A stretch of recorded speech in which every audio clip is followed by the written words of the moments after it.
Hello दोस्तों, नमस्ते, प्रणाम, स्वागत प्रणाम रउआ सबके हमरा वीडियो में। बंदर के देख के बंदर भाग गए। कैसन बानी रउआ सब कमेंट करके बताएम लोग। कुछ ना। अरे लौके दवाई यार। हटा यार, एगो दवाई किन के नहीं खा देता रहा। इतना गरीबी आयल बा। अरे तुम तो सारा क्यों कराया रहेला हमरा पता बा सारा को।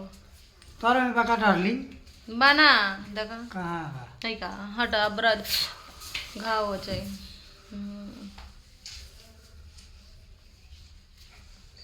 डार्लिंग ये कपड़ा पर लेके कहाँ जी जा तनी हम ये बताओ खातिर कैले रहनी फोन ना वीडियो ये बताओ खातिर वीडियो बनाओ तनी कि हम जा तनी हमारे पेकिंग वोकिंग हो गइल बा।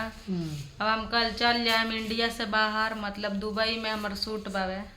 तो हम मोजी जा तनी तारा वह सब आशीर्वाद देम लो कि हम बढ़िया से अपन सूट वूट निपटाप के आई दुबई से।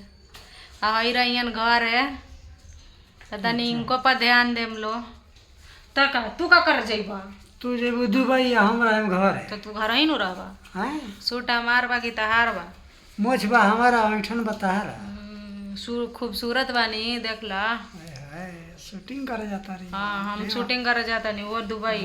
डार्लिंग शूटिंग करे जाता रही हमारा। हाँ रे जनुआ, शूटिंग करे जाता नहीं रे जनुआ। शूटिंग करे, शूटिंग शूटिंग शूटिंग। हमरो के ले चल। ते का कर जो जेबो?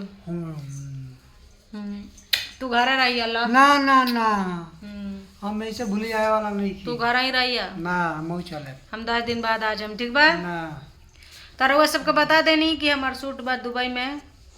तारा लोग अपन ख्याल रखम लो। तब तक हम वही सब रोआ लोग के बढ़िया बढ़िया वीडियो बना के देम। कल से आई हमारे बढ़िया बढ़िया वीडियो। तो चलो आज के इतना ही। Good night, by.